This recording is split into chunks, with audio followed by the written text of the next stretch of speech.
بسم اللہ الرحمن الرحیم نحمدہ نصلی علی رسول الکریم اما بعد فاعوذ باللہ من الشیطان الرجیم بسم اللہ الرحمن الرحیم اللہم صلی علی سیدنا و مولانا محمد النبی الامی وعلی آلہ وصحبہ وبارک وسلم تسلیما کثیرا کثیرا کثیرا یا ربی صلی وسلم دائما ابدا علی حبیبک خیر الخلق کلہم هو الحبیب الذی ترجى شفاعته لكل حول من الاحوال مقتحم۔ الحمدللہ ہمارا یہ دین کی نسبت سے ایک جو ملاقات ہوتی ہے، ورچوئل ملاقات ہوتی ہے، آن لائن ہوتی ہے، اللہ تعالیٰ نے سلسلے کو جاری رکھا ہوا ہے۔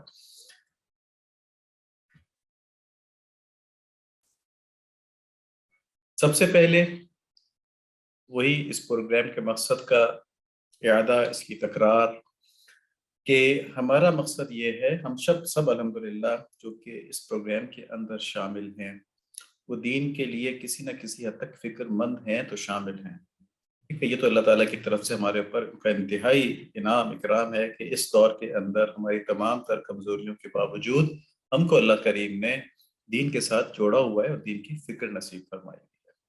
لیکن اس کی شکر گزاری کیا ہے؟ اس کی شکر گزاری، ایک بہت اچھی شکر گزاری یہ ہے کہ ہم اس کو ترقی دیتے جائیں، اللہ تعالیٰ کے اس انعام کو ہم بہترین طور پہ استعمال کریں اور ہم وہ منازل طے کرنے کی کوشش کریں جس کے لیے کہ ہم پیدا کیے گئے ہیں۔ تو اس میں بہت جو مختصر بات ہے وہ یہ ہے کہ ہم زندگی کے تمام معاملات میں دین کو بہت زیادہ اہمیت دیں، سرسری حیثیت نہ دیں، اور اللہ تعالیٰ کی رضا اور محبت حاصل کرنے کی حرص ہمارے اندر ہو۔ اللہ تعالیٰ کی رضا اور محبت یہ دونوں چیزیں ہیں۔ اللہ تعالیٰ کا جو بندے کے ساتھ تعلق ہے اس کی بہت زیادہ ڈائمنشنز ہیں، بہت زیادہ جہتیں ہیں اس کی، ہم ہر چیز کا احاطہ نہیں کر سکتے۔ لیکن رضا اور محبت یہ اللہ تعالیٰ کی جو ہمارے ساتھ دو تعلق ہیں نا، ایک ہمارے رب ہونے کا، ہمارے مالک ہونے کا، کہ ان سے ہمیں ہمارے لیے وہ فیصلہ کرتے ہیں، جنت اور دوزخ کا فیصلہ فرماتے ہیں ہمارے لیے، وہ بے نیاز ہیں ہر چیز سے، اللہ الصمد، اللہ تعالیٰ ہر چیز پر قادر ہیں، قہار ہیں، غفار بھی ہیں۔ تو رضا ان کی ہمیں اس لیے چاہیے کہ اللہ تعالیٰ ہمارے اوپر سزا کا فیصلہ نافذ فرما دے، اس لیے ان کی رضا چاہیے۔ ہم اس کے بہت زیادہ محتاج ہیں کہ اللہ تعالیٰ ہم سے راضی ہو جائیں۔ اور محبت کی بھی بہت سی ڈائمنشنز ہیں۔ اللہ تعالیٰ نے ہم کو اتنے انعام و اکرام کے اندر رکھا ہوا ہے، صحت ہے، عزت ہے، مال ہے، دولت ہے، ہمیں کسی کے آگے ہاتھ نہیں پھیلانا پڑتا، ہماری زندگی کے کام عزت کے ساتھ چل رہے ہیں، ہمارا جسم جو ہے وہ ہماری صلاحیتوں کے مطابق کام کر رہا ہے، یہ ساری نعمتیں اللہ تعالیٰ کی۔ ایسے کریم پروردگار سے محبت ہونا یہ تو ایک شریف آدمی کے لیے لازمی ہے کہ جس پر اتنے زیادہ احسانات ہوں کسی ہستی کے، اس سے محبت ہو جائے۔ ایک ہو گیا یہ محبت کا تعلق انسان کی ضروریات کی طرف سے، نا اس ڈائریکشن سے، اس ڈائمنشن سے کہ انسان کی ضروریات کو اللہ تعالیٰ پورا فرما رہے ہیں۔ دوسرا محبت کا تعلق کیا ہے کہ اللہ کریم کی ذات ہی اتنی خوبصورت ہے، اتنی بڑی ہے کہ اگر محبت ہو سکتی ہے تو صرف اللہ تعالیٰ ہی سے ہو سکتی ہے۔ اس سے کم پہ کسی سے محبت کرنا یہ محبت کے جذبے کی صحیح وہ نہیں ہے، استعمال نہیں ہے۔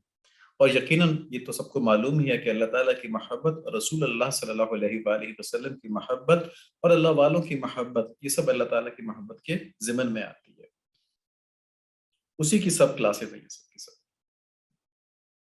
تو ہم نے دیکھا کہ رضا اور محبت یہ اللہ تعالیٰ کے مالک ہونے اور اللہ تعالیٰ کے ہمارے رب ہونے، اس کی طرف سے، ان ڈائمنشنز کی طرف سے ہمارے ساتھ اس کا تعلق ہے، تو اس کی حرص کرنی چاہیے، اور اپنی ضرورت کے لحاظ سے اپنے آپ کو دوزخ سے بچانے اور جنت میں جانے کے لیے استعمال کرنا ہے زندگی کو، یہ بھی ہمارا ایک اور ڈائمنشن ہے اسی چیز کو سمجھنے کا۔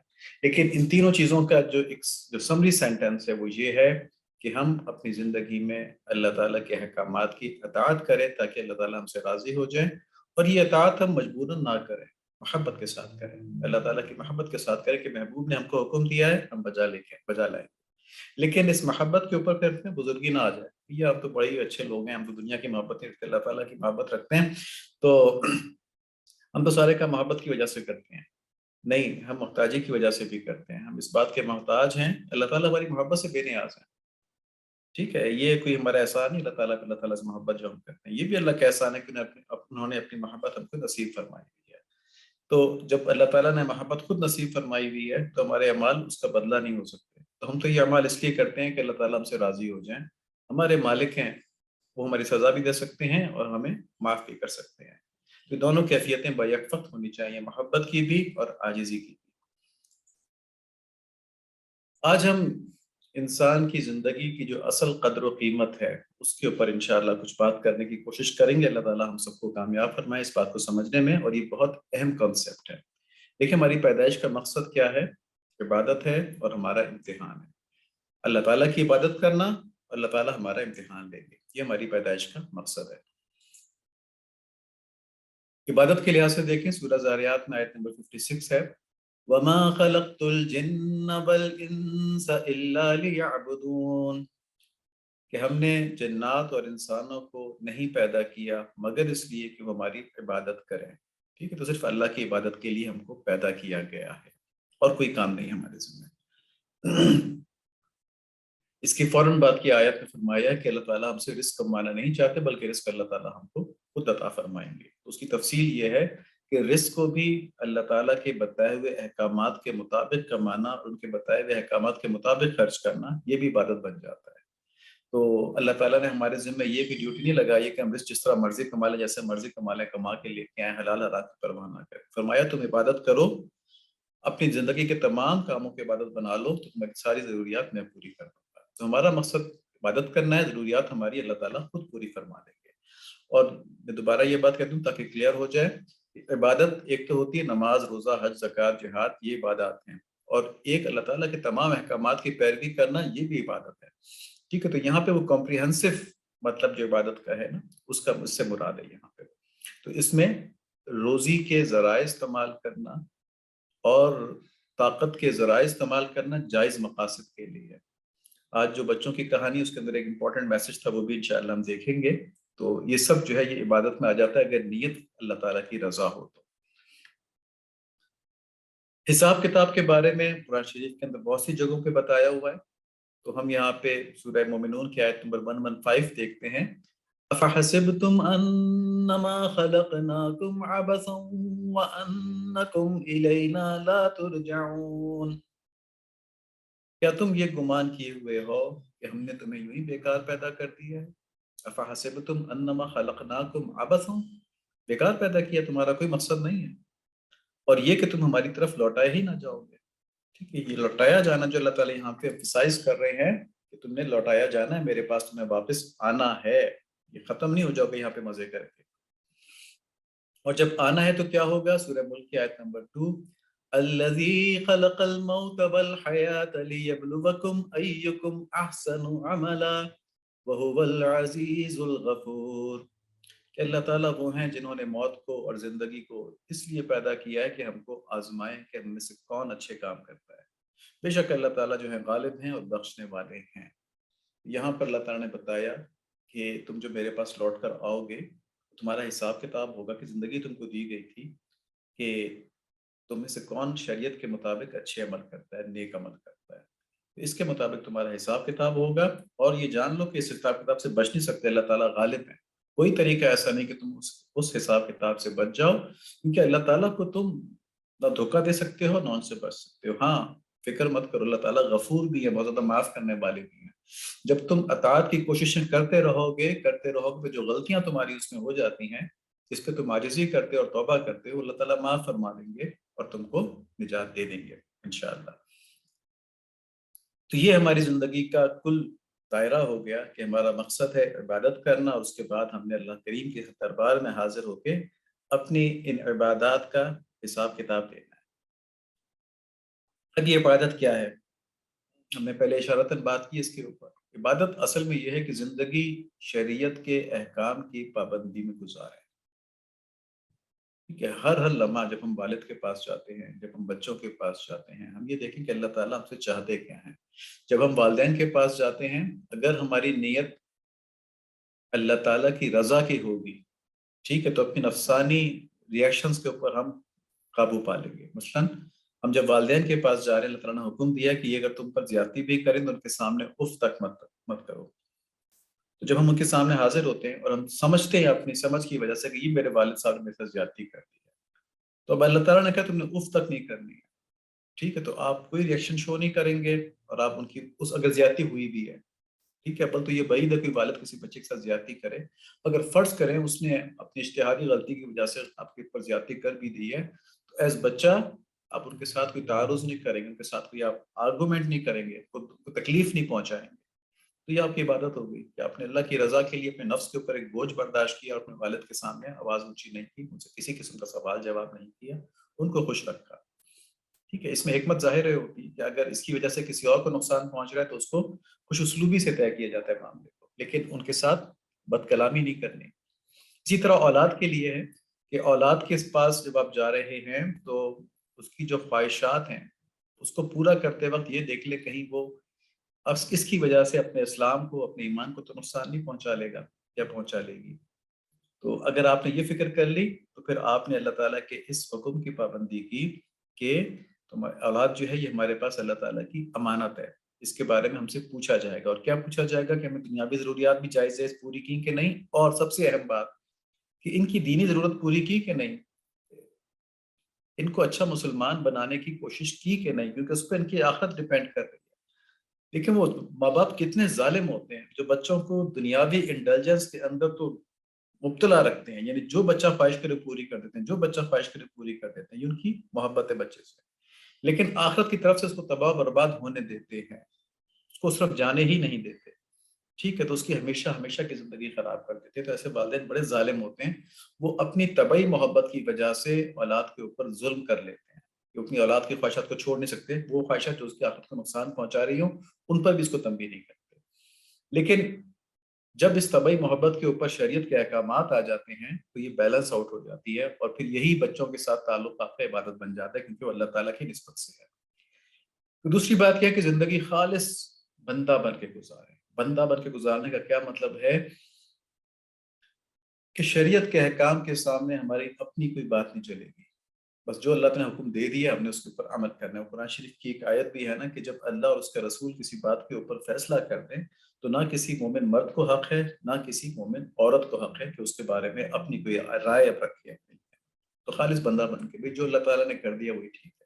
اور اس کے لیے کیا ضروری، اس کے لیے آپ کے پاس دل کے اندر اللہ تعالیٰ کی محبت ضروری ہے، اللہ تعالیٰ کی عظمت کا خیال ضروری ہے، اور عقل کے اندر دماغ کے اندر شریعت کا علم ضروری ہے۔ یہ دونوں چیزیں حاصل کرنی ہوتی ہیں، ایک چیز علماء سے ملتی ہے، دوسری چیز مشائخ سے ملتی ہے، اللہ تعالیٰ میں نصیب فرما دیں، اور یہ دونوں چیزیں آپ صلی اللہ علیہ وآلہ وسلم کی کامل پیروی سے مل جاتی ہیں۔ تو آپ صلی اللہ علیہ وآلہ وسلم کی کامل پیروی جو ہے یہ اللہ کریم کی عبادت ہے، کیونکہ آپ سے بڑھ کر تو کوئی اللہ تعالیٰ کا بندہ نہیں تھا نا، عبدیت کا مقام تو اصل میں آپ کا سب سے اونچا ہے۔ تو جتنی جتنی آپ صلی اللہ علیہ وآلہ وسلم کی پیروی ہوگی اتنا اتنا ہم عبدیت کے اوپر چلتے جائیں گے، اور اتنا اتنا ہم اللہ تعالیٰ کی عبادت کے اندر بہتر ہوتے جائیں گے۔ تو آپ صلی اللہ علیہ وآلہ وسلم کی کامل پیروی اللہ تعالیٰ کی کامل عبادت ہے، اللہ تعالیٰ میں نصیب فرما دیں، آمین۔ اب یہ کہ عبادت کا مقصد کیا ہے؟ اللہ تعالیٰ نے ہمارے کہا نا تم صرف عبادت کے لیے پیدا کیے گئے ہو، تو یہ ہمارا مقصد ہے، لیکن عبادت سے کیا ملے گا؟ اللہ تعالیٰ کی رضا ملے گی، اللہ تعالیٰ کی رضا حاصل کرنا یہ ہماری عبادت کا مقصد ہے۔ اللہ تعالیٰ کی رضا کا اظہار کس طرح ہوگا؟ ٹھیک ہے، ایک تو ہمیں جنت مل جائے گی، اور جنت میں کیا ہے؟ جنت میں اللہ تعالیٰ کی رضا، اللہ تعالیٰ فرمائیں گے میں تم سے راضی ہو گیا اور کبھی ناراض نہیں ہوں گا۔ اور کفار کے اوپر سب سے بڑا عذاب کیا ہوگا؟ اللہ تعالیٰ ان سے کہہ دیں گے کہ میں تم سے ناراض ہو گیا اور اب کبھی راضی نہیں ہوں گا۔ تو اس کی وجہ سے جو مایوسی ان کے اوپر آئے گی نا، وہ مایوسی، ذہنی مایوسی، ان کے باقی جو عذابات ان کے اوپر آ رہے ہیں اس کو مینی فولڈ انکریز کر دے گی، اور ان کے لیے ایک شدید عذاب بن جائے گی یہ چیز۔ اور جنتیوں کے لیے خوشخبری کیا ہوگی کہ اللہ تعالیٰ فرمائیں گے میں تم سے راضی ہو گیا، اب کبھی ناراض نہیں ہوں گا۔ تو یہ ملے گی ایک چیز۔ دوسرا، اللہ تعالیٰ کی مہمان نوازی ہوگی وہاں پہ۔ اللہ تعالیٰ مختلف نعمتوں سے جو یہاں پہ ہمیں کچھ چیزوں سے روکا ہے اور کچھ چیزیں عطا فرمائی ہیں، وہاں پہ بے انتہا مہمان نوازی ہوگی اللہ تعالیٰ کی، جو دل چاہے گا ہم وہاں پہ لے سکیں گے، وہاں مل جائے گا ہم کو، اور اللہ تعالیٰ اس کے علاوہ بھی ہم کو عنایت فرمائیں گے چیزیں۔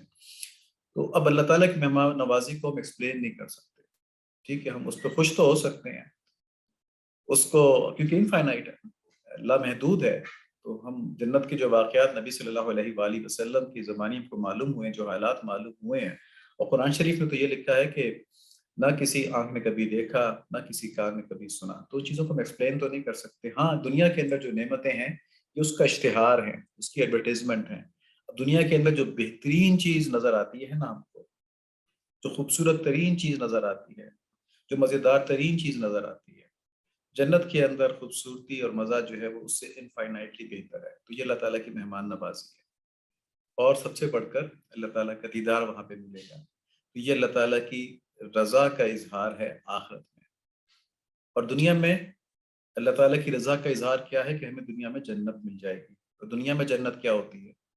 دیکھیں، اللہ تعالیٰ کا دیدار ملتا ہے نا آخرت میں، تو جس کے دل میں اللہ تعالیٰ رہتے ہوں، ہر لمحہ دل میں اللہ تعالیٰ کی یاد ہو، تو اس کو آخرت کی بہت بڑی نعمت جو دیدار الہی تھا، دنیا میں اس کی ایک کیفیت مل گئی، تو دنیا میں جنت ہو گئی، اور اس کو ہر وقت اللہ تعالیٰ کو راضی کرنے کی فکر لگی رہے گی۔ جب اس کو ہر وقت اللہ تعالیٰ کے راضی کرنے کی فکر لگی رہے گی تو اس کے لیے تو ہر وقت اللہ تعالیٰ ہی ہر جگہ ہوں گے، ٹھیک ہے، تو وہ اللہ تعالیٰ میں فنا ہو جائے گا، تو یہ اس کی دنیا میں جنت ہوگی، اللہ تعالیٰ میں نصیب فرما ہے۔ اور اس کا کیا فائدہ ہوگا کہ دنیاوی معاملات میں شریعت پر عمل آسان ہو جائے گا، اور اللہ کریم پر توکل رہے گا، یعنی کوئی پریشانی نہیں رہے گی، کیونکہ اب وہ اللہ تعالیٰ کی رضا کے اندر فانی ہو چکا ہے نا۔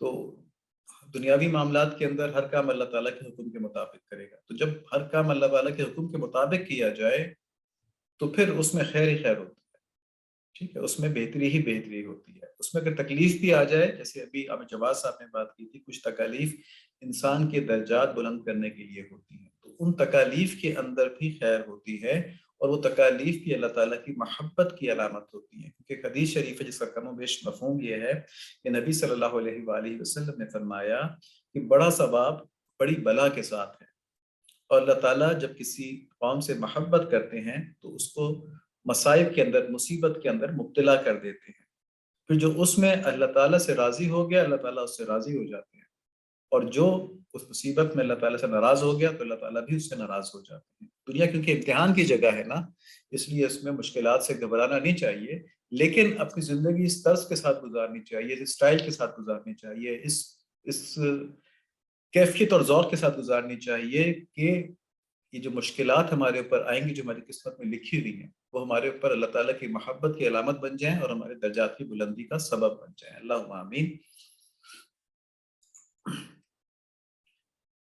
اور عبادت کا انعام کیا ملتا ہے ہم کو اس دنیا میں؟ آخرت میں تو ہم نے بات کر لی نا، جنت اور ساری چیزیں، اللہ کریم کی معرفت اور اللہ کریم کا قرب، ٹھیک ہے، یہ دو چیزیں ہمارے ساتھ آ جاتی ہیں عبادت صحیح طرح کرنے کے اوپر۔ اللہ کریم کی معرفت سے ہم کو بندگی میں ترقی ہوتی ہے۔ دیکھیں، ہم اللہ تعالیٰ کی عبادت ابھی کرتے ہیں اپنے ایمان کی وجہ سے کہ ہمارے رب ہیں، ہمارے مالک ہیں، وہ ہم کو سزا بھی دے سکتے ہیں، ہم کو معاف بھی کر سکتے ہیں، دوزخ کا فیصلہ بھی انہی کے ہاتھ میں ہے، جنت کا فیصلہ بھی انہی کے ہاتھ میں ہے، اور اللہ تعالیٰ بہت خوبصورت ہیں، اللہ تعالیٰ بہت مہربان ہیں، اور اللہ تعالیٰ ہی ایسے کہ جن سے محبت کی جائے، جن کی اطاعت کی جائے۔ یہ ساری باتیں ہمارے ذہن میں ہیں۔ جیسے جیسے یہ معرفت بڑھتی جائے گی، اللہ تعالیٰ کی معرفت ہے نا، یہ ساری باتیں جو بھی ہم نے کی ہیں اللہ تعالیٰ کی معرفت ہے، یہ ہماری زبان سے نکلے ہوئے الفاظ ہیں اور ہمارے ذہن کے اندر خیال ہے، لیکن جیسے جیسے یہ خیال پختہ ہوتا جائے گا اور اس کی حقیقت ہم کو معلوم ہوتی جائے گی۔ حقیقت کیا چیز ہے؟ دیکھیں، ایک ہمیں یہ معلوم ہے کہ اللہ تعالیٰ جو ہیں وہ صحت عطا فرماتے ہیں، تو یہ معلوم ہے، ایک علم ہے ہمارے پاس۔ اس کی حقیقت اس طرح پہ کھل سکتی ہے کہ ایک آدمی شدید بیمار ہو اور تمام ڈاکٹر اس کو جواب دے چکے ہوں، اور وہ تکلیف کے اندر ہو اور وہ ہر طرف سے مایوس ہو چکا ہو، تو ڈاکٹرز بھی جواب دے چکے ہیں، تکلیف بھی اس کی بہت زیادہ ہے، برداشت نہیں ہو رہی، اس وقت اللہ تعالیٰ سے دعا مانگتا ہے کہ یا اللہ، صحت بھی تو آپ کی نعمت ہے، آپ کی طرف سے عنایت ہے، اور آپ مہربان ہیں، آپ نے مجھے مسلمان رکھا ہوا ہے، یا اللہ تکلیف مجھ سے برداشت نہیں ہوتی، اور اب دنیاوی لحاظ سے اسباب میں کوئی ذریعہ نہیں بچا کہ جہاں سے مجھے صحت مل سکے، تو یا اللہ میں آپ سے مانگتا ہوں، آپ مجھے عنایت فرما دیں اور اس کو صحت مل جائے، ٹھیک ہے، اور وہ ایک دو دن کے اندر بالکل تندرست ہو جائے، تو اب اس پہ یہ حقیقت کھلی کہ اللہ تعالیٰ کس طرح صحت عطا فرماتے ہیں، تو یہ معرفت اس کی بڑھ گئی، اس آدمی سے زیادہ معرفت اس کو ہو گئی جس کو خالی علم کے طور پہ معلوم تھا کہ اللہ تعالیٰ صحت دیتے ہیں، اس کے اوپر وہ چیز گزر گئی ہے۔ جیسے جیسے معرفت میں ترقی ہوگی ویسے ویسے اللہ تعالیٰ کے بارے میں آدمی کی زیادہ معلوم ہوتا جائے گا، اس کی بندگی جو ہے اللہ تعالیٰ کی اطاعت جو ہے اس میں نکھار آتا جائے گا۔ پھر اللہ تعالیٰ کی معرفت حاصل کرنا ہی تو اصل مقصد ہے انسان کا۔ یہ انسان کو جو اللہ تعالیٰ نے صلاحیتیں عطا فرمائی ہیں، وسائل عطا فرمائے ہیں، یہ کس لیے عطا فرمائے کہ کیا یہاں پہ دنیا کے اندر رنگ و روپ کے پیچھے چلنا، دنیا کو زینت سے وہ کرنا، خوبصورت بنانا، یہ اس لیے بنائے؟ نہیں، یہ ساری صلاحیتیں اور سارے وسائل انسان کو اس لیے دیے گئے کہ ان کو استعمال کرتے ہوئے، دنیا کی چیزوں کو بھی استعمال کرتے ہوئے اور اپنی اندرونی صلاحیتوں کو بھی استعمال کرتے ہوئے اللہ تعالیٰ کی معرفت زیادہ سے زیادہ حاصل کی جائے، اپنے رب کو پہچاننے کی کوشش کی جائے۔ تو جیسے حضرت شاہ صاحب بھی فرماتے ہیں نا، ایک ڈاکٹر صاحب ہیں، وہ کہتے ہیں کہ میں تو اللہ تعالیٰ کی معرفت کو صحیح سمجھ جب پایا جب میں نے انسان کی آنکھ کے اندر میں نے پڑھنا شروع کیا کہ آنکھ کیسی بنائی ہے اللہ تعالیٰ، اتنی ڈیلیکیٹ ہے وہ چیز جو ہے۔ تو اس طرح دنیاوی چیزوں کو بھی ایکسپلور کر کے انسان اللہ تعالیٰ کی معرفت حاصل کر سکتا ہے۔ تو انسان کی صلاحیتوں کی بہترین شکر گزاری یہ ہے کہ وہ اس کو دنیاوی ترقی کے لیے نہیں بلکہ اللہ تعالیٰ کی معرفت کے لیے استعمال کرے، اور اللہ تعالیٰ کی معرفت سے ہر دنیاوی فکر اور غم سے آزادی مل جاتی ہے، کیونکہ اللہ تعالیٰ کی ربوبیت جو ہے کہ اللہ تعالیٰ رب ہیں، سب کو پالنے والے ہیں، اس کی حقیقت انسان پہ کھل جاتی ہے۔ تو اسے پتہ چل جاتا ہے کہ میرے اوپر جو بھی مشکل پریشانی آ رہی ہے وہ اللہ تعالیٰ اس کو دیکھ رہے ہیں، اللہ تعالیٰ اس کو علاج فرمانے والے ہیں، تو اس لحاظ سے کام کرتا ہے، تو اس کو کوئی فکر پریشانی نہیں رہتی، توکل ہو جاتا ہے اللہ تعالیٰ کے اوپر اس کو۔ تو یہ معرفت جو ہے اس کا انعام ہے، یہاں پہ یہ تین باتیں بتائی گئی۔ اور اللہ تعالیٰ کے قرب الہی کی ہم نے بات کی تھی، عبادت سے معرفت ملتی ہے اور قرب الہی ملتا ہے۔ تو معرفت سے جو چیزیں ملتی ہیں وہ آگے پیچھے بیان کر دیں۔ قرب الہی کا اظہار کس طرح ہوتا ہے کہ آخرت میں بھی جنت ملتی ہے اور دنیا میں بھی جنت ملتی ہے، ٹھیک ہے۔ آخرت کی جنت کی ہم نے بات کر لی، اللہ کریم کی مہمان نوازی، اللہ کریم کا دیدار، اللہ کریم کی رضا، اور دنیا میں دنیاوی معاملات میں شریعت پر عمل اور اللہ تعالیٰ پر توکل، اللہ کریم کو راضی کرنے کی فکر میں لگے رہنا، اور ہمہ اللہ تعالیٰ کی یاد کا دل کے اندر ہونا۔ ایک ذرا گردن جھکائی دیکھ لی، دل کے آئینے میں ہے تصویر یار، ایک ذرا گردن جھکائی دیکھ لی۔ ایسی کیفیت جب آدمی کی ہو جائے تو پھر اس کے لیے دنیا بھی جنت ہے۔ تو یہ اللہ تعالیٰ کے قرب کا اظہار ہے، ٹھیک ہے، جو ہمیں عبادت کے ذریعے ملتا ہے۔ اب دیکھیں کہ ہماری زندگی کی قدر و قیمت کیا ہے، ٹھیک ہے۔ مطلب ہم اللہ تعالیٰ کی یہ نعمتیں حاصل کر سکتے ہیں، ان چیزوں کی اللہ تعالیٰ نے خود صلاحیت دی ہوئی ہے، اگر ہماری توجہ آخرت کی طرف ہو جائے اور دنیا کی طرف سے ہٹ جائے۔ دنیا کی طرف سے ہٹ جانے کا مطلب یہ نہیں ہے کہ ہم دنیا کا کوئی کام نہیں کریں گے، دنیا کی طرف سے ہٹ جانے کا مطلب یہ ہے کہ جہاں دین اور دنیا کا مقابلہ ہوگا وہاں پہ ہم دین کو پریفر کریں گے، آخرت کو پریفر کریں گے۔ ہم اپنی دنیا کی تمام ضروریات اور تمام جائز خواہشات، ٹھیک ہے، وہ اللہ تعالیٰ کے بتائے ہوئے طریقے کے مطابق اور اللہ تعالیٰ کے بتائے ہوئے دائرے کے مطابق، یعنی کہ کتنی ضرورت ہے بس اس حد تک اس کو رکھیں گے، تو پھر یہ سب کچھ ہمارا عبادت بن جائے گا، اور پھر اللہ تعالیٰ کی معرفت ہمارے اوپر بڑھے گی، اللہ تعالیٰ ہم سے راضی ہوں گے اور ہمارے پر ساری نعمتیں کھلیں گی جن کا ابھی تک تذکرہ ہوا ہے۔ تو یہاں پر ایک اہم بات سمجھنے کی یہ ہے کہ جب اتنی بڑی ہماری زندگی کی قدر و قیمت ہے تو ہم اپنے رب سے غافل کیسے ہو جاتے ہیں، ٹھیک ہے۔ اب یہاں پہ یہ بات نہیں ہو رہی کہ ہم مکمل طور پہ غافل ہیں، میں نے کہا کہ جو لوگ اس گروپ کے ساتھ شامل ہیں تو انشاءاللہ اللہ تعالیٰ کے فضل و کرم سے امید ہے کہ اتنی فکر تو اللہ تعالیٰ نے عطا فرمائی بھی ہے نا کہ اس میں شامل ہے، اور تو دین کی فکر ہے تو شامل ہے، لیکن اس سے زیادہ ہو سکتا ہے۔ اللہ تعالیٰ کے قرب، اللہ تعالیٰ کی رضا، اللہ تعالیٰ کی معرفت تو انفینٹی ہے، تو اس میں کوئی حد تو نہیں ہے، تم رک کے کیوں بیٹھ جائیں، آگے کیوں نہ بڑھیں، ٹھیک ہے۔ اور ابھی تو ہماری اللہ تعالیٰ معاف فرمائے کیفیت ایسی ہے کہ دوزخ سے بچنے والے اعمال ہمارے ہیں نہیں، فضل تو اللہ تعالیٰ کا یقیناً ہے ہر جگہ، لیکن ہمارے اپنے اعمال ابھی دوزخ سے بچنے والے نہیں ہیں۔ ہمارے غیبتیں بھی چلتی ہیں، بد نظریاں بھی چلتی ہیں، ٹیلی ویژن بھی چلتا ہے، ٹائم بھی ضائع ہوتا ہے سوشل میڈیا کے اوپر، بہت سی خرافات ہیں جس کے اندر ہم لوگ ملوث ہوتے ہیں، تو ابھی تو دوزخ سے بچنے کا بھی کام نہیں کیا ہے، ہم تو آگے بات کر رہے ہیں کہ اونچا جانا ہے، اللہ تعالیٰ کی معرفت اور رضا کے لیے پوری زندگی استعمال کرنی ہے۔ وہ کب ہوگا؟ جب توجہ اللہ تعالیٰ کی طرف ہوگی۔ تو پہلے ہم دیکھتے ہیں کہ توجہ ہٹتی کیسی ہے، ہٹتی کیسے ہے۔ تو دیکھیں، آخرت پر ایمان بالغیب ہے، کیا مطلب کہ آخرت اندیکھی ہے نا، ہم نے دیکھی تو نہیں دی ہے، لیکن وہی کی جو سچی خبر ہے جو آپ صلی اللہ علیہ وآلہ وسلم کے ذریعے ہم تک پہنچی ہے، اس خبر کی وجہ سے ہم اس پہ یقین رکھتے ہیں کہ آخرت ہے. ٹھیک ہے، تو آخرت ہمیں ایمان کی وجہ سے معلوم ہے، مشاہدے کی وجہ سے نہیں، آبزرویشن کی وجہ سے نہیں. ہماری حسیات، ہماری آنکھیں، ہمارے کان، ہمارے ناک آخرت کو محسوس نہیں کر سکتے، دنیا کو کر سکتے ہیں. ٹھیک ہے، تو آخرت کی راحتیں اور تکالیف ہمیں اس زندگی میں ایمان اور علم کے درجے میں معلوم ہے، محسوسات کے درجے میں نہیں ہے. جیسے دوزخ کی آگ میں محسوس نہیں ہوتی یہاں بیٹھ کے، لیکن جہاں دنیاوی آگ محسوس ہوتی ہے، دنیاوی آگ سے ہم بچنے کی کوشش کرتے ہیں، لیکن اللہ معاف فرمائے، اللہ تعالیٰ بہت زیادہ معاف فرمائے کہ ہم بہت ہی کمزور ہیں، اس کے ہمارے پاس کوئی عذر نہیں ہے. دوزخ کی آگ سے بچنے کی کوشش اس طرح نہیں کرتے. ٹھیک ہے، جب ہم غیبت کر رہے ہوتے ہیں کسی کی تو نہیں کرتے، جب ہم کسی کے اوپر اپنے غلط غصے کا اظہار کر رہے ہوتے ہیں تو دوزخ کی آگ سے بچنے کی کوشش نہیں کر رہے ہوتے. اللہ تعالیٰ ہمیں صحیح سمجھ نصیب فرما دیں، صحیح قلب نصیب فرما دیں، صحیح عزم و حوصلہ نصیب فرما دیں، آمین. تو یہ سب کچھ جو ہے آخرت کا، یہ ہمارے محسوسات کی رینج میں نہیں ہے، ہمارے علم اور ایمان کی رینج کے اندر ہے، وہاں سے ہمیں پتہ چلتا ہے. ٹھیک ہے، تو یہ تو ہو گیا آخرت کے لحاظ سے. دنیا کا کیا ہوتا ہے؟ دنیا فوری ہے، نظر آتی ہے، محسوس ہوتی ہے، ہمیں ان آنکھوں سے نظر آتی ہے، اس کی راحت اور اس کی تکلیف ہمیں فوراً محسوس ہوتی ہے. اور ہمارا جسم جو ہے نا، یہ مٹیریل چیزوں کا بنا ہوا ہے.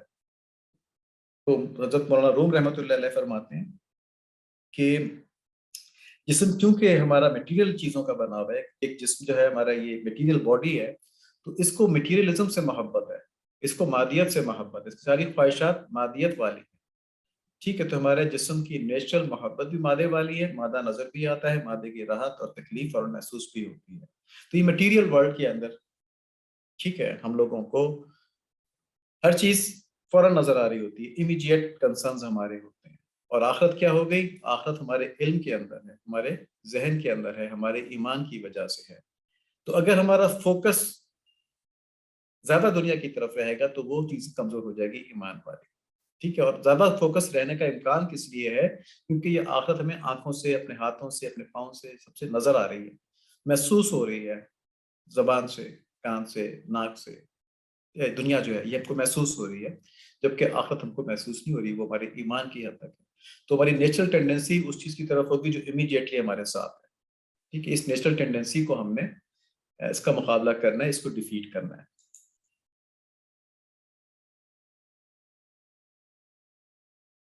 اب جو ہم نے بات کی نا کہ ہماری نیچرل ٹینڈنسی جو ہمیں فوری طور پہ چیزیں نظر آ رہی ہیں ان کی طرف ہوتی ہے، اس کی وجہ کیا ہے؟ اس کی وجہ یہ ہے کہ وہ چیزیں ہمیں فوراً ریمائنڈر بھیج رہی ہوتی ہیں، یہ کھانا مزے کا ہے، یہ کھانا مزے کا ہے، یہ کھانا مزے کا ہے. جب کھانا سامنے آتا ہے اس کی خوشبو ناک کے اندر جاتی ہے، ہماری آنکھیں اس کی گارنشنگ کو دیکھتی ہیں، کتنا خوبصورت بنا ہوا ہے.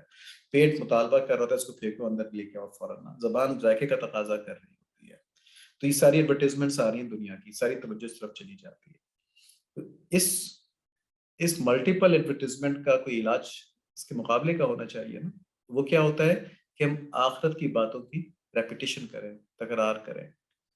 وہ جو ہم کہتے ہیں نا یار یہ کیا لیکچر سننا، کیا باتیں کرنا، وہی باتیں بار بار ہوتی، سب پہلے سے معلوم ہے، سب پہلے سے معلوم ہوتی ہیں، لیکن وہ شعور میں نہیں آتی، وہ بھول جاتی دنیا کی لذتوں کے سامنے. ان کی بار بار کی تکرار جو ہے وہ ہمیں اس کی طرف بار بار لے کے جاتی ہے، تو وہ ہمارے ذہن میں پختہ ہوتی جاتی ہے. تو یہ ایڈورٹیزمنٹ کی سمپل مثال ہے. تو آخرت کی تکرار زیادہ کرنی چاہیے. ٹھیک ہے، اس سے کیا ہوتا ہے؟ یہ دنیا کی جو فکریں اور کوششیں ہیں اس سے ہمیں ریلیکسیشن ملتی ہے، اس سے ہم پیچھے ہٹ جاتے ہیں.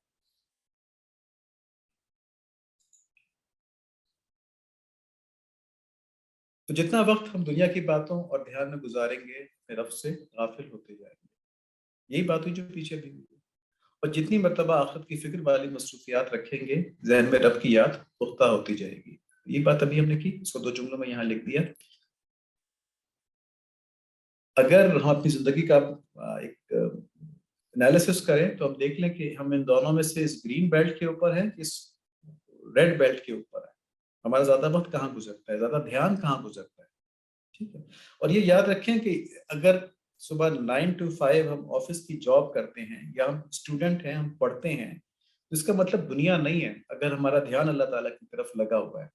اگر پڑھنے کے وقت ہماری نیت یہ ہے کہ ہم ایک بہترین مسلمان، ایک کارآمد مسلمان اور مسلم امہ کے لیے ایک مضبوط مسلمان بننا چاہتے ہیں، اس لیے میں یہ علم حاصل کر رہا ہوں تاکہ میں معاشرے کا ایک یوزلیس وہ نہ بن جاؤں، حصہ نہ بن جاؤں، بلکہ میں اس معاشرے کو آگے لیڈ کرنے والا بنوں تو یا کرنے والی بنوں. ٹھیک ہے، تو اگر اس نیت سے کرتے ہیں تو وہ ہماری ساری جو ٹائم ہے پڑھائی کا، نوکری کا، ان چیزوں کا، یہ گرین بیلٹ میں آ جاتا ہے کیونکہ ہم اللہ تعالیٰ کے دین کی سربلندی کے لیے کام کر رہے ہیں. اور اگر ہم اس لیے کر رہے ہیں کہ جتنا پڑھیں گے اتنے پیسے زیادہ کمانے کے مواقع ہوں گے، بڑا گھر بنائیں گے، بڑے اچھے کپڑے پہنیں گے، برانڈڈ کھانے کھائیں گے، برانڈڈ کپڑے پہنیں گے، تو ہم ریڈ بیلٹ کے اندر ہیں. سمپل بات ہے. اللہ تعالیٰ ہمیں سمجھنا نصیب فرما دیں. آخرت کی پیدا کرنے والی مصروفیات ہمیں چند لسٹ ڈاؤن کی ہیں، لکھی ہیں. آپ اس میں اضافہ کر سکتے ہیں، ہمیں بھیجیں، ہم انشاءاللہ ان کو بھی شامل کر لیں گے. تو جسمانی اعمال ہم نے ایک کمپوننٹ بنایا ہے کہ اللہ کریم کی باتوں کی مجلس میں ہم جائیں، وہاں بیٹھیں جہاں پہ اللہ تعالیٰ کی باتیں ہوتی ہیں. چاہے ہم انٹرنیٹ کے اوپر وہ لیکچر سنیں، چاہے ہم ان بزرگوں کی مجلس کے اندر جائیں، چاہے ہم انٹرنیٹ کے اوپر جائز مطلب صحیح جگہوں سے، مستند جگہوں سے پروگرام سنیں، مذہبی کتابوں کا مطالعہ کریں. جو اوتھینٹک اسکالرز ہیں، جو صحیح علماء ہیں، ان کی مذہبی کتابوں کا مطالعہ کریں، قرآن شریف کی تلاوت کریں، جو صحیح تفاسیر ہیں وہ دیکھیں، اور جو باقی وقت بچ جائے اس میں انفرادی عبادات کے اوپر زور دیں، نوافل پڑھیں، صدقات کریں، سب کچھ کریں، مطلب اس چیز کی فکر کریں اپنی انفرادی عبادات کی. دوبارہ میں یہاں پہ کہوں گا کہ اس کا مطلب یہ کہیں نہیں کہا جا رہا کہ دنیا کے ساری ضروریات والے کام چھوڑ دیے جائیں. یہ تو وہ ٹائم ہے جو ہم سوشل میڈیا پہ لگا رہے ہوتے ہیں، جو ہم 12 گھنٹے سونے پہ لگا رہے ہوتے ہیں، جو ہم لمبی لمبی ٹیلی فون کالز کے اوپر لگا رہے ہوتے ہیں. اس ٹائم کا صحیح استعمال بتایا جا رہا ہے یہاں. اور وہ جسمانی اعمال تھے. ذہنی اور قلبی اعمال کیا ہوں گے کہ ہم عقائد کی درستگی کی فکر کریں. ٹھیک ہے، یہ ذہنی بات ہے نا، فکر کرنا. عبادات کو نکھارنے اور پرکیف بنانے کی کوشش کریں. عبادات جو ہم کرتے ہیں، ایک ہوتا ہے کہ گئے نماز پڑھی، 4 فرض 2 سنت 2 نفل پڑھ کے واپس آ گئے. ٹھیک ہے، ایک یہ ہے کہ نماز میں ایسی کیفیت ہو کہ اللہ تعالیٰ کے سامنے کیفیت احسان جو ہے نا وہ حاصل ہو جائے. ٹھیک ہے، تو کیفیت احسان جو ہے یہ ایک ذہنی چیز ہے، ایک قلبی عمل ہے. اسلامی اخلاقیات کو اپنائیں، اپنی ذات کو سنوارنے کی فکر کریں کہ ہمارے اخلاق اسلامی اخلاق کے مطابق ہیں کہ نہیں، تواضع ہے، کوئی تکبر تو نہیں ہمارے اندر، خیر خواہی ہے. ٹھیک ہے، یہ ساری چیزیں دیکھیں، اپنے اندر پیدا کرنے کی کوشش کریں. اسلامی معاشرت کی فکر کریں، یعنی حقوق العباد کی فکر کریں. اسلامی معاشیات کی فکر کریں، یعنی کہ حلال حرام کی فکر کریں. تو یہ ساری فکریں یہ ذہنی قلب اور قلبی اعمال ہیں. ان سب کے بعد کیا ہوگا اگر ہم اپنی زندگی کو، یہ جو ہم نے لسٹ بتائی نا آئٹمس کی، اللہ تعالیٰ کی جو فکر پیدا کرنا ہے، آخرت کی، اللہ تعالیٰ کے یاد کرنے کی فکر پیدا کرنا ہے. اس کے لیے ہم نے کچھ فزیکل ایکٹیویٹیز بتائی ہیں، کچھ ہم نے مینٹل ایکٹیویٹیز بتائی ہیں، کچھ ہم نے قلبی کا کوئی انگلش میں ترجمہ نہیں ہو سکتا لیکن ہارٹ ریلیٹڈ ہیں. لیکن ہارٹ کو وہ اس طرح سمجھتے نہیں ہیں انگریزی میں. ہارٹ کا لفظ ایک گوشت کے لوتھڑے اور ہارٹ پمپ کے طور پہ رکھا ہوا ہے. بہرحال جو لسٹڈ کام ان کو کرنے کے بعد انسان کا دنیا کا جتنا وقت ہے وہ بھی دین بن جاتا ہے، کیونکہ تمام کام آدمی شریعت کے تحت ہو کر اللہ تعالیٰ کی بندگی میں کرتا ہے. تو یہ پوری زندگی جو ہے یہ اللہ تعالیٰ کی بندگی بن جاتی ہے، عبادت بن جاتی ہے. تو کہاں پہ ہماری نماز کے اندر بھی دنیا چلی جاتی تھی. ہم سوچتے تھے سلام پھیریں گے تو فلاں کام کریں گے، فلاں کام کریں گے، چولہے پہ چائے رکھی ہوئی ہے، میں نے ابھی فلاں پریزنٹیشن بنانی ہے، میں نے ابھی اسکول کی فلاں اسائنمنٹ کرنی ہے. یہ نماز کے اندر ہوتا تھا. تو دین کے اندر دنیا گھسی ہوئی تھی. اور کہاں یہ کہ جب ہم چائے بھی بنا رہے ہوں گے اور یا پھر ہم کوئی اسائنمنٹ بھی بنا رہے ہوں گے تو یہ خیال ہوگا کہ اللہ تعالیٰ کی رضا کا پہلو اس کے اندر کیا ہے. مثلاً چائے پینے کے بعد آدمی کی طبیعت میں ذرا جوش آ جاتا ہے، ذرا ایکٹیویٹی آ جاتی ہے تو اس وقت ذکر بڑا اچھا ہوتا ہے. ٹھیک ہے، اس وقت بات چیت بڑی اچھی ہوتی ہے. یا کسی اور کو چائے پلائیے تو اس کے آپ نے مہمان نوازی کر لی، تو دل خوش کر دیا آپ نے، تو اس میں بھی نیت ہو سکتی ہے اللہ تعالیٰ کی رضا کی کہ اللہ تعالیٰ کی مخلوق کی خدمت کی ہے. ہر چھوٹے سے چھوٹے کام میں دین میں اللہ تعالیٰ کی رضا کا خیال رکھا جا سکتا ہے. تو پوری زندگی اس طرح سے عبادت بن جاتی ہے. اور آخرت کی فکر پیدا کرنے کا نتیجہ کیا ہوتا ہے؟ سورہ نور کی آیت نمبر 37، رجال لا تلهيهم تجارة ولا بيع عن ذكر الله وإقام الصلاة وإيتاء الزكاة يخافون يوما تتقلب فيه القلوب والأبصار. ایسے لوگ جنہیں تجارت اور خرید و فروخت اللہ کے ذکر سے اور نماز قائم کرنے سے اور زکوٰۃ ادا کرنے سے غافل نہیں کرتی، کہ اس دن سے ڈرتے ہیں جس دن بہت سے دل، بہت سی آنکھیں الٹ پلٹ ہو جائیں گی. تو بس یہ آیت تو بالکل سامنے ہی ہے، تو سمجھنے کی بات بالکل واضح ہے کہ جنہیں تجارت سے ہم کیا مراد ہے؟ تجارت اور خرید و فروخت سے مراد ہے دنیاوی فوائد، دنیاوی امور، دنیاوی کام. تو جن کو دنیاوی کام اللہ تعالیٰ کی یاد سے غافل نہیں کرتے، تو دنیاوی کام اللہ تعالیٰ کو یاد کرتے ہوئے کر رہے ہوتے ہیں نا. تو دنیاوی کام میں اللہ تعالیٰ کی یاد کیا ہوتی ہے؟ کہ اس کو شریعت کے احکام کے مطابق کیا کہ نہیں کیا. ٹھیک ہے، تو یہ والی بات ہم کرتے آئے ہیں اب تک. پر آیت میں یہی بتایا گیا ہے کہ پھر تمام دنیا جو ہے وہ دین بن جاتی ہے، کیونکہ دنیا پھر ہمیں اللہ تعالیٰ کی یاد سے غافل نہیں کرتی. ٹھیک ہے، نماز کے اندر گھس کے نہیں آتی ہمارے. نماز ہم قائم کرتے ہیں، نماز ہم اللہ تعالیٰ کے لیے پڑھتے ہیں، پھر کیفیت احسان کے ساتھ پڑھتے ہیں.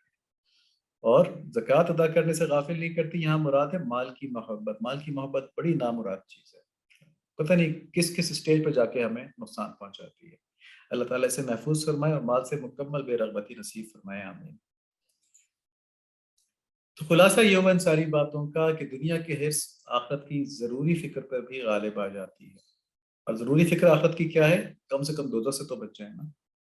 ٹھیک ہے، اور دوزخ سے بچنا اللہ تعالیٰ کی رضا کی علامت. تو اللہ تعالیٰ کی رضا کی علامت ہے یہ دوزخ سے بچنا. تو دنیا کے حرص جو ہے یہ آخرت کی ضروری فکر پر بھی غالب آ جاتی ہے، اور آخرت کے حرص دنیا کی تمام پریشانیوں کے لیے کافی ہو جاتی ہے. جب آخرت کی حرص ہوتی ہے نا تو آدمی عبادات کے اندر آگے جاتا ہے، اپنے حساب کتاب کا خیال رکھتا ہے، اس کو اللہ تعالیٰ کی معرفت ملتی ہے، اللہ تعالیٰ کی رضا ملتی ہے. جب اللہ تعالیٰ کی معرفت مل جاتی ہے، رضا مل جاتی ہے، تو رضا کی وجہ سے قلب کے اوپر مستقل اطمینان رہتا ہے، اور معرفت کی وجہ سے آدمی کبھی اس لیے پریشان نہیں ہوتا. اسے معلوم ہوتا ہے کہ جو بھی میرے ساتھ ہو رہا ہے اس کو میرا رب کریم دیکھ رہے ہیں، اور وہ میرے ساتھ مستقل مدد کرنے کے لیے، تو اسے کوئی فکر پریشانی نہیں رہتی. یہ بہت بڑا انعام ہے تو ایک جملہ، لیکن پوری زندگی انسان کی بن جاتی ہے، یہ والی بھی اور اس کے بعد والی بھی. تو اس جملے کے اوپر اللہ تعالیٰ ہمیں قائم فرما دیں، آمین. دنیا کی حرص سے کیا مراد ہے؟ دنیا کی حرص سے مراد یہ ہے کہ اپنی تمام صلاحیتیں اور وسائل ہم دنیا کو بڑھانے کے لیے ہی خرچ کرتے رہیں. ٹھیک ہے جی، دنیا کے مزوں کے لیے ہی خرچ کرتے رہیں. دیکھیں انسان ہے نا، غلطی ہوگی، ٹھیک ہے، کبھی غیبت نکل گئی، سلپ ہو گئی منہ سے، تو فوراً اس کا آدمی کو خیال آ جائے گا، فوراً توبہ کر لے گا. وہ توبہ ایک عبادت ہے. ٹھیک ہے، تو اس غلطی کو جو شیطان نے کروائی تھی ہماری غفلت کی وجہ سے ہو گئی، تو اس کو اللہ تعالیٰ عبادت میں کنورٹ کر دیتے ہیں اگر میں مستقل اللہ تعالیٰ کی یاد ہمارے ساتھ رہے. اگر مستقل اللہ تعالیٰ کی یاد ہمارے ساتھ نہیں رہے گی تو ہم اسی خیال میں گھومتے رہیں گے، جی فلاں نے بڑی زیادتی کی تھی میرے ساتھ، میں نے اچھا کیا، ساری باتیں بتا دی ہیں اس کو نا، تو اس نے زیادتی بھی تو بہت کی تھی میرے ساتھ، سب کو پتہ چلے گا اس کے بارے میں. توبہ کا خیال نہیں آئے گا. ٹھیک ہے، اپنی زیادتی کا خیال آئے گا، سب چیزوں کا آئے گا، لیکن توبہ کا خیال نہیں آئے گا. اور آخرت کی سے کیا مراد ہے؟ کہ تمام صلاحیتیں اور تمام وسائل صرف اللہ تعالیٰ کو راضی کرنے کے لیے خرچ کیے جائیں. ہمہ وقت سوچ اللہ تعالیٰ کی طرف ہو، دنیاوی امور انہیں اللہ تعالیٰ کی یاد سے غافل نہ کرتے ہوں. ٹھیک ہے، تو یہ آخرت کی حص ہے. اب یہ سارا جو ہم نے بیان کیا ہے، آج ساری بات ہوئی ہے، یہ ہماری اسی اسائنمنٹ کے سلسلے میں ہوئی ہے جو بڑی امپورٹنٹ اسائنمنٹ ہے، کہ مجھے آخرت کی حرص سے کیا چیزیں غافل کرتی ہیں. آخرت کی حرص کیا ہے؟ کہ ہماری تمام وسائل، تمام صلاحیتیں، تمام ریسورسز اور تمام کیپیسٹیز ہماری، یہ اللہ تعالیٰ کی ہماری اوپر انعام ہے نا. ہماری جتنی ریسورسز ہمارے پاس ہیں اور جتنی ہماری کیپیسٹیز ہیں، یہ ہماری اپنی تو نہیں ہے نا، اللہ تعالیٰ نے ہم کو عنایت فرمائی ہے. تو ان کو کس کے لیے خرچ کرنا چاہیے؟ اللہ تعالیٰ کی مخالفت کے لیے خرچ کرنا چاہیے یا ان کی رضا حاصل کرنے کے لیے خرچ کرنا چاہیے؟ تو جتنا جتنا ہم ان کو اللہ تعالیٰ کی مخالفت کے لیے خرچ کریں گے اتنی کی دنیا کے حرص سے ہمارے اندر، اور جتنا جتنا اللہ کی رضا کے لیے خرچ کریں گے اتنی آخرت کے حرص سے ہمارے اندر. میں نے بتایا کہ ہمارے جو اس گروپ کے پارٹیسپینٹس ہیں، الحمدللہ اللہ تعالیٰ کی رحمت سے امید ہے کہ وہ بیچ والے بینڈ میں ہیں. یعنی کچھ غلطیاں دنیا والی بھی ہو جاتی ہیں اور کچھ فکر آخرت والی بھی رہتی ہے. آبجیکٹو ہمارا کیا ہے؟ کہ ہم گرین بیلٹ میں آ جائیں، کہ ہم ساری کی ساری اپنی توجہات کو، اپنے وسائل کو، اپنی ریسورسز کو، اپنی صلاحیتوں کو، اپنی کیپیسٹیز کو اللہ تعالیٰ کی رضا کی طرف موڑ دیں. تو اس کا سب سے بڑا جو ہمارے پاس ریسورس ہے نا یہ حاصل کرنے کے لیے وہ ہے صحبت صالحین، یا ایھا الذین آمنوا اتقوا اللہ وکونوا مع الصادقین، کہ ہمیں گرین بیلٹ میں آنے کے لیے تقوی اختیار کرنا ہوگا. اور تقوی کے لیے کیا بتایا گیا ہے کہ صالحین کے ساتھ، صادقین کے ساتھ ہو جائے. تو صادقین اللہ تعالیٰ نے قیامت تک پیدا کرنے ہیں، اور صادقین آج بھی موجود ہیں. ان کی صحبت سے انشاءاللہ ہم گرین بیلٹ میں داخل ہو جائیں گے. کمنگ بیک ٹو اور اسائنمنٹ، ہماری اسائنمنٹ کیا ہے کہ ہمیں آخرت کی حرص سے کیا چیزیں غافل کرتی ہیں. اس میں ہم نے کہا تھا کہ غور کریں کہ کیا ہماری خواہشات سے دنیا کی نعمتوں کے اور ضروریات کی طرف ہی آخرت کا خیال بھی آتا ہے. تو دونوں کا آتا ہوگا، لیکن زیادہ کون سا آتا ہے؟ اور اگر دونوں کا برابر آتا ہے تو ہمارا عمل کس طرف زیادہ ہوتا ہے؟ ٹھیک ہے نا، پریکٹیکلی ہم کس طرف زیادہ جاتے ہیں. اور ہمیں آخرت کی فکر کیسے دوزخ سے بچنے کی حد تک ہے کہ یا نماز فرض پڑھ لی، سب کچھ کر لیا، ٹھیک ہے، یا ہم اعلیٰ جنت سے مراد یہ نہیں ہوتی کہ ہم جنت کا حریص ہونا کوئی بری بات نہیں ہے، لیکن جنت کا، کیونکہ کچھ لوگوں کے ہمیں فیڈ بیک آئے، 2 فیڈ بیکس آئے ہیں، اس میں کنفیوژن نظر آئی ہے کہ جنت کو ہم سمجھتے ہیں کہ یہ ہم اپنی لذات کی طلب کی وجہ سے لے رہے ہیں. ٹھیک ہے، جنت کا خیال ہمارے اصلی آ رہا ہے، یہ لذات کی طلب ہے. تو ایسا نہیں ہے. جب اللہ تعالیٰ دل کا صفائی فرما دیتے ہیں نا، جب دل میں اللہ تعالیٰ آ جاتے ہیں تو جنت کو اللہ تعالیٰ کی مہمان نوازی کی جگہ سمجھا جاتا ہے، اللہ تعالیٰ کی رضا کی جگہ سمجھا جاتا ہے. جب جنت کی دعا کرتے ہیں تو اپنی نفسانی خواہشوں کی وجہ سے نہیں کر رہے ہوتے، بلکہ ہم اللہ تعالیٰ کی رضا حاصل کرنے کے لیے کر رہے ہوتے ہیں کہ ہمیں وہ جگہ مل جائے جو اللہ تعالیٰ کی رضا کی علامت ہے. لیکن دوسری بات ساتھ ہی یہ ہے کہ جنت کی طلب اپنی نفسانی خواہشات کی وجہ سے کرنا بھی غلط نہیں ہے. ٹھیک ہے، کیونکہ اللہ تعالیٰ نے جنت مانگنے کا قرآن شریف کے اندر دعوت دی ہے. نبی صلی اللہ علیہ وآلہ وسلم کی دعاؤں میں جنت مانگنے کی دعوت ہے. جنت کے اندر حوروں کا تذکرہ ہوا ہے، جنت کے دودھ اور شہد کی نہروں کا تذکرہ ہوا ہے. یہ سارے نفسانی تقاضے ہیں انسان کے، ان کا تذکرہ وہاں پہ ہوا ہے. تو یہ بری چیزیں نہیں ہیں، جنت کی نعمتیں، ان کی حرص کرنی چاہیے. لیکن جب ہماری توجہات ساری اللہ تعالیٰ کی طرف ہو جاتی ہیں تو ہم جنت کو اللہ تعالیٰ کی رضا سمجھ کے، اللہ تعالیٰ کی رضا کی جگہ سمجھ کے، اللہ تعالیٰ کی مہمان نوازی کی جگہ سمجھ کے اس نسبت سے ہم لیتے ہیں، اور پھر ان باتوں کا مزہ ہی کچھ اور ہو جاتا ہے. تو ہماری آخرت کی حصے مراد یہاں پر یہی ہے کہ کیا ہم صرف دوزخ سے بچنے کی فکر کر رہے ہیں، یا جنت کو ہم نے خالی رکھا ہوا ہے کہ جی وہاں پہ دودھ کی نہریں ہوں گی، حوریں ہوں گی، اور شہد کی نہریں ہوں گی، مزے مزے کے کھانے ہوں گے. ٹھیک ہے، یہ ہوں گے، میں اس کو غلط نہیں کہہ رہا دوزخ سے بچنے کے بعد. لیکن حرص میں کیا ہوگا کہ اس سے بھی آگے جائیں گے اور کہیں گے کہ نہیں، اللہ تعالیٰ کا دیدار ہوگا، اللہ تعالیٰ کی رضا ہوگی، اور پھر یہ جو کمپلیٹ پیکج ہے نا جنت کا، ٹھیک ہے، اس کو بڑھانے کی حرص ہوگی. یہ بڑی والے اللہ تعالیٰ کا زیادہ دیدار، اللہ تعالیٰ کا زیادہ قرب، وہ جنت جہاں پہ اللہ تعالیٰ کا زیادہ دیدار ملے گا، جہاں اللہ تعالیٰ کا زیادہ قرب ملے گا. ٹھیک ہے، وہ چاہتے ہیں کہ نہیں. تو یہ آخرت کے حصے ہے.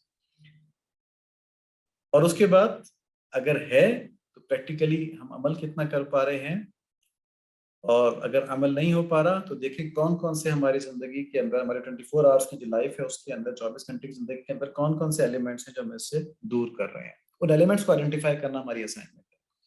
ٹھیک ہے، 2 کمپوننٹس اس اسائنمنٹ کے. نمبر 1 کہ ہماری ذہنی حالت کیسی ہے، قلبی حالت کیسی ہے، ہمیں خیال کتنا آ رہا ہے دین کا، آخرت کا. ٹھیک ہے، ایک تو یہ آئیڈینٹیفائی کرنا ہے. تو اگر خیال ہی کم آ رہا ہے تو پھر تو اس کے لیے ذکر، اذکار، مراقبات، صحبت صالحین اور یہ ساری چیزیں ہیں وہ لینی ہوں گی. اور اگر خیال تو آ رہا ہے لیکن پریکٹیکلی ہم نہیں کر پا رہے، ٹھیک ہے، پریکٹیکلی نہیں کر پا رہے تو پھر ان چیزوں کو آئیڈینٹیفائی کرنا ہوگا جو ہمیں دور کر رہی ہیں اس سے، اور اس کا علاج ڈھونڈنا ہوگا یا کسی سے علاج کروانا ہوگا. تو انشاءاللہ اگلے سیشن میں ہم جو ہمیں 2 تحریر آئی ہیں، 2 طرف سے آئی ہیں، بڑی اچھی لکھی ہوئی ہیں، اس کے اوپر لوگوں نے اپنے بارے میں بتایا ہے، تو اس کا انالیسس کریں گے. لیکن ہم توقع کریں گے کہ باقی بھی ہم 1-2 تحریریں آ جائیں، 1-2 رائٹنگ اس کے اوپر آ جائیں، تاکہ ہم ایک زیادہ بہتر پکچر پیش کر سکیں. ٹھیک ہے، تو اب اس جو ہمارا آج کا سیشن تھا، اس کا بنیادی مقصد یہ تھا کہ ہم اپنی اس اسائنمنٹ کا اینڈ پروڈکٹ صحیح طریقے سے لے سکیں. باقی یہ ریپیٹیشن ہے کہ ہمارا کام صرف نیک اعمال کرنا ہو، اور اپنی تمام صلاحیتوں کو بروئے کار لائیں، کام خالص اللہ کی رضا کے لیے کریں، اور اللہ تعالیٰ کی رضا حاصل کرنے میں جو ہم سے غلطیاں کوتاہیاں ہو جائیں اس میں ہم توبہ کرتے رہیں. ہر لمحہ ہوشیار رہیں، محتاط رہیں، تیار رہیں، ہوشیار رہیں اپنی غفلت سے، شیطان کے داؤ سے، محتاط رہیں کہ ہم سے گناہ نہ ہو جائے، اور تیار رہیں کہ نیکی کا موقع ضائع نہ ہو جائے، شکر گزار رہیں کہ اللہ تعالیٰ کی رحمتیں ہم پر برستی رہیں۔ یہ بات تھی کہ اگر ہم یہ 1 2 3 4 5 چیزیں جن کے اوپر ہم فوکس کریں اپنے پچھلے سیشنز کے اندر، تو اس پہ ہم کرتے رہیں تو اللہ تعالیٰ کی ہم وقت توجہ ہمیں انشاءاللہ حاصل ہو جائے گی۔ کہانی کے اسباق یہ امپورٹنٹ چیز تھی کہ مسلمان کے لیے کمزور رہنا جو ہے نا یہ جائز نہیں ہے جرم ضعیفی کی سزا مرگ مفاجات۔ جب مسلمان کمزور ہوتا ہے تو دین اسلام کے اوپر آفت آ جاتی، دنیاوی آفت۔ دین اسلام کو ختم کوئی نہیں کر سکتا کیونکہ تو اللہ تعالیٰ کی طرف سے ہے، لیکن دنیاوی آفات مسلمانوں کے اوپر آ جاتی ہیں جس کی وجہ سے ان کو اپنے دین کے اوپر عمل کرنا مشکل ہو جاتا ہے۔ تو بحیثیت مسلمان ہمیں اپنے آپ کو مضبوط بنانا ہے، نہ صرف جسمانی طور پہ بلکہ مالی طور پہ، بلکہ علمی طور پہ، ہر لحاظ سے مضبوط بنانا ہے۔ تو جب آپ کمزور ہوں تو مضبوط بنیں ہر لحاظ سے، جب آپ خوف زدہ ہوں تو بہادر بنیں، کسی سے ڈرے نہیں، شریعت پر عمل کرتے ہوئے کسی سے نہیں ڈرنا چاہیے۔ اللہ تعالیٰ یہ عزم و حوصلہ ہمارے اندر پیدا کر دیں، کہنا آسان ہے کرنا مشکل ہے، اللہ تعالیٰ پیدا فرما دیں، مدد فرما دیں، ہم یہی کہہ سکتے ہیں۔ اور جب اللہ تعالیٰ فتح نصیب فرما دیں تو مغرور نہیں ہونا۔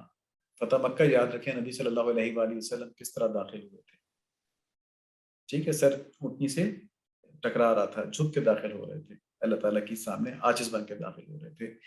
تو جب اللہ تعالیٰ ہم کو قوت نصیب فرمائیں، چاہے انفرادی زندگی میں، چاہے مسلمانوں کی اجتماعی زندگی میں، تو پھر اسلام کا بہترین نمونہ سامنے آنا چاہیے کہ ہم کس طرح کمزور لوگوں کی مدد کرتے ہیں، کس طرح ہم احسان والا معاملہ فرما کرتے ہیں۔ حضرت ابراہیم علیہ السلام کی جو واقعہ بیان ہوا ہے اس کی کافی تفصیل ہمیں جواد صاحب نے بتا دی ہے، یا مختصراً یہ بتایا جائے گا کہ انسان کی عبدیت اور اللہ کریم کی ربوبیت کا اظہار جو ہے یہ حضرت ابراہیم علیہ السلام کی زندگی میں ہوتا ہے۔ عبدیت کے 2 پہلو ہیں کہ ایک اپنے آپ کو کچھ نہ سمجھنا، قوت اور قدرت کے لحاظ سے، تو ظاہر ہے اللہ تعالیٰ کی قوت اور قدرت کے لحاظ سے انسان کچھ بھی نہیں ہے نا۔ اور دوسرا یہ کہ محبت کے اندر فنا ہو جانا، یعنی اتنی زیادہ محبت ہونا کسی سے کہ آدمی کی اپنی خواہشات ختم ہو جائیں۔ تو یہ عبدیت کا خاص لفظ جو ہے یہ اللہ تعالیٰ سے محبت کے ساتھ اور ان کی قدرتوں کے سامنے فنا ہو جانا۔ تو حضرت ابراہیم علیہ السلام حضرت اسماعیل علیہ السلام سے بہت زیادہ محبت کرتے تھے کیونکہ بڑی منتوں مرادوں کے بعد بڑھاپے کی اولاد تھی، اور اس کا جب اللہ تعالیٰ نے حکم دیا کہ ان کی والدہ کو ان کو ایک ویران جگہ چھوڑا، تو اب ان کے قلب کے اوپر دیکھیں، ان کا ایمان تو پیغمبر کا ایمان تھا نا، خلیل اللہ تھے، اس سے پہلے وہ آگ سے بچائے گئے تھے، ان کو اللہ تعالیٰ کی قدرتوں کا اچھی طرح استحضار تھا، حق الیقین تھا، ٹھیک ہے۔ تو یہ تو نہیں تھا کہ وہاں کوئی نقصان پہنچ جائے گا، کچھ ہو جائے گا، اور اگر یہ امکان بھی ہوتا کہ وہاں نقصان پہنچ جائے گا تب بھی وہ اللہ کی رضا پہ راضی تھے۔ حضرت اسماعیل علیہ السلام اور حضرت بی بی ہاجرہ اللہ تعالیٰ کی بندہ اور بندی، وہ جو چاہیں سلوک فرمائے، اس پہ مسئلہ نہیں تھا کوئی، ٹھیک ہے، لیکن قلب کا تعلق تو تھا نا ان کے ساتھ۔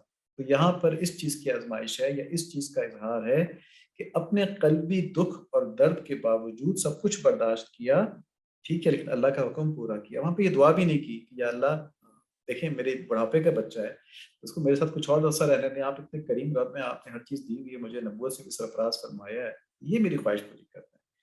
تو نبی کے منہ سے یہ خواہش کی دعا تھی، نہیں نکلی، ٹھیک ہے۔ یہ سمجھنے کی بات ہے نا کہ اپنی تمام خواہشات اللہ تعالیٰ کے سامنے فنا کر دی، ان کے حکم کے سامنے، وہاں پر یہ دعا بھی نہیں کی۔ پھر اس کے بعد حکم آتا نہیں تو کہیں چھوڑ کے تو چھوڑ کے آ جاتے، لیکن دعا بھی نہیں کی۔ تو دیکھیں یہ عبدیت ہے، یہ عبدیت کا ایک اعلیٰ نمونہ ہے، ٹھیک ہے۔ تو اب اللہ تعالیٰ سے یہ دعا ہم سب کو کرنی چاہیے کہ یا اللہ اپنی ربوبیت کے اوپر ہم کو کامل ایمان نصیب فرمائے، کامل ایمان نصیب فرمائے، اور اپنے محبوبین کے صدقے میں ان کے وسیلے سے آپ صلی اللہ علیہ وآلہ وسلم کے امتی ہونے کے طفیل میں یا اللہ ہم کو عبدیت کا کامل نمونہ بنا دیں۔ اللہم آمین۔ اللہم صلی علی سیدنا مولانا محمد النبی الامی وعلی آلہ وصحبہ وبارک وسلم تسلیما کثیرا کثیرا کثیرا۔ ربنا تقبل منا انك انت السميع العليم وتب علينا انك انت التواب الرحيم لا اله الا انت سبحانك اني كنت من الظالمين لا اله الا انت سبحانك انا كنا من الظالمين سبحانك اللهم وبحمدك اشهد ان لا اله الا انت استغفرك واتوب اليك۔ السلام علیکم ورحمۃ اللہ وبرکاتہ۔